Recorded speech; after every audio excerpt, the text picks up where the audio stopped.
I resisted the urge to make a Ronda Rousey video for a long time. I'm just never sure on where I fall with her.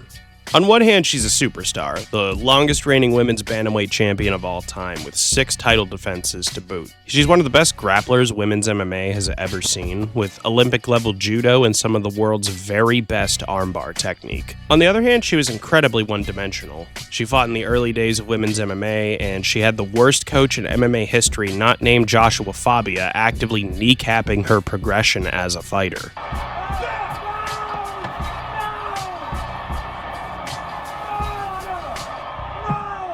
At one point, she had completely earned her world beater label, but she was also the most beatable all-time great fighter we've seen since Mike Tyson himself. Or said simply, Ronda Rousey is the most overrated and underrated fighter in UFC history.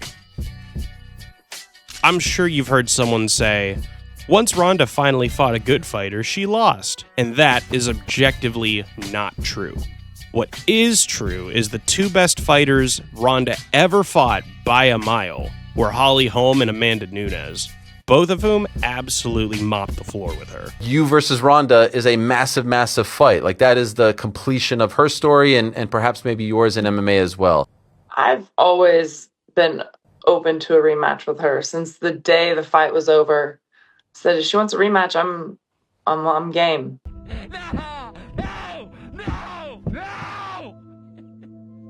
I used to kind of scoff at the Mike Tyson comparisons, but they really do make sense to me looking back on it. Who were the 2 best fighters Tyson ever fought?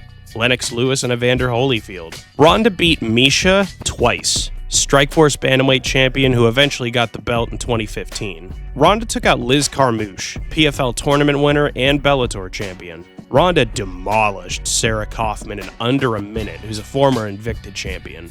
She beat Juliana Budd in her 4th ever pro fight in 40 seconds, another Bellator title holder. And not to mention, Kat Zingano was a certified killer, who even has Amanda Nunes as a name on her resume. And Ronda broke a record for the fastest title defense, beating her. With Ronda, much like Mike, you don't necessarily judge their careers by longevity or even by their resume, but by how good they were for that short window of time.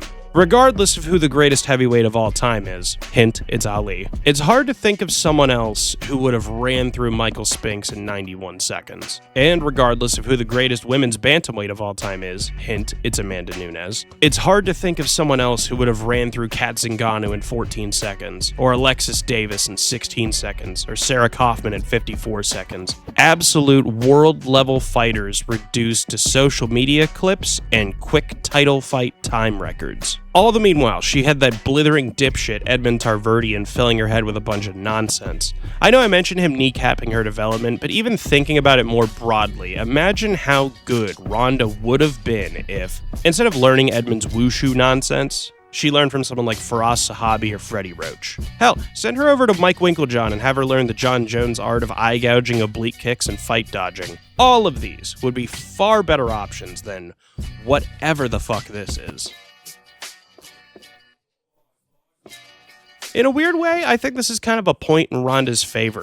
She had the worst coach in the history of the sport outside of that loon chasing people with a knife. Nothing but yes men in her corner, and every single eye of the MMA world on her 24/7 went into it 100% reliant on judo techniques in the armbar, progressed very little through her actual run, and is still the 2nd greatest bantamweight, only behind the actual GOAT. If Cus D'Amato had stayed alive for a little longer, Mike Tyson would be the greatest heavyweight of all time, and I don't even think it'd be much of a debate. If Glendale Fight Club had an actual head coach that wasn't a complete dunderhead, Ronda Rousey would be the greatest bantamweight of all time, and I don't think it'd be much of a debate. But again, I think her career deserves even more respect for the fact that she achieved what she did while having all that weighing against her. And if your response to that would be, well, it's her fault she's stuck with a bad coach, my response to that would be, yeah, okay, fair point. You couldn't tell her shit, and that was a strength until it became a weakness. She had a bit of Johnny Manziel syndrome throughout her career, and it's totally understandable. It's borderline human nature. I mean, if everyone tells you you're Superman, and they keep telling you you're Superman, eventually you look around and go, yeah, I'm Superman.